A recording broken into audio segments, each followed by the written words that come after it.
相信同學對於閱讀繽紛樂都一啲都唔陌生㗎啦。其實裏邊呢有一個嘅活動可以令同學呢攞到2個優點嘅喎。如果大家都想攞到呢2個優點呢，就真係要留意啦。我以下要介紹嘅活動就係叫做我的閱讀計劃。呢個計劃呢，就希望讓同學有機會檢視自己閱讀嘅習慣，從而由偏讀改變成為均衡閱讀。咁活讀嘅計劃係點樣嘅呢？其實你哋首先呢，就打開呢個閱讀繽紛樂嘅第7頁，裏邊呢，就有一個計劃，有個表嘅喎。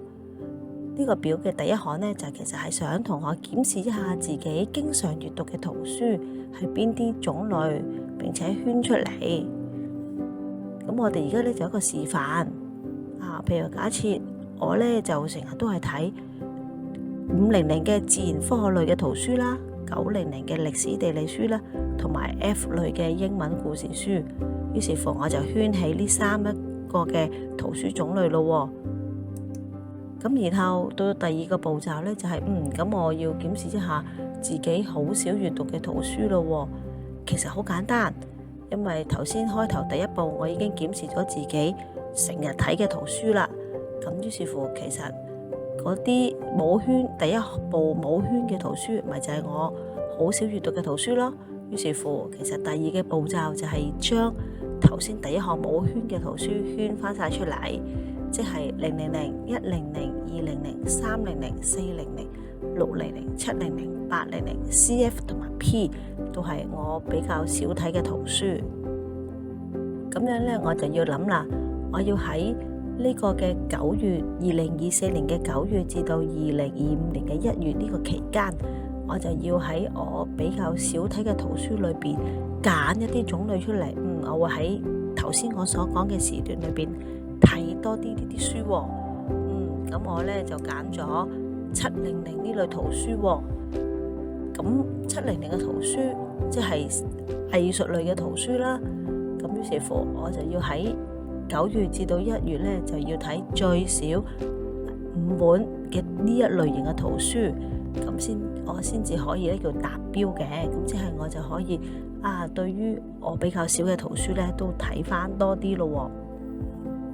咁去到最後啦，我喺1月嘅時候呢，就要填翻呢一個小反思呢個表啦。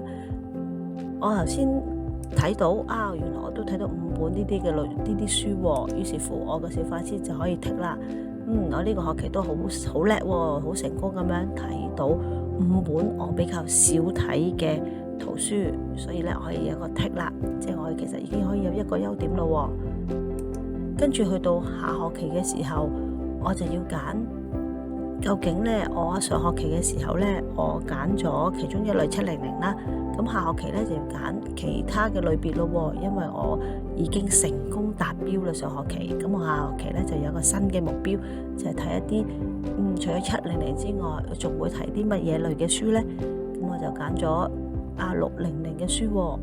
咁於是乎我就可以呢，就寫翻下學期我會寫600啦。而下學期嘅期間呢，就其實係2025年嘅2月至到2025年嘅4月。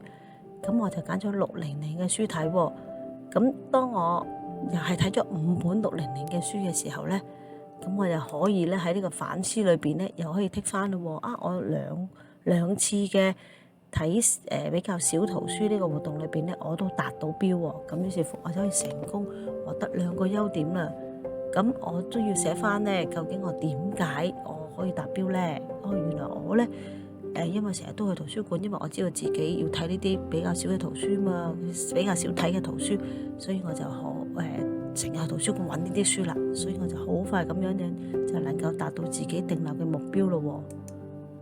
咁當然啦，如果我頭先嗰個一個成功例子啦，如果你話唔係喎，上學期都唔係，我可能有睇到要睇嘅比較少種類嘅圖書嘅，不過我可能睇得唔夠5本喎。咁於是乎呢，我就可能得1個優點啦，上學期冇優點喎，下學期可能先至追翻，所以咧我都要寫翻個反思喺度。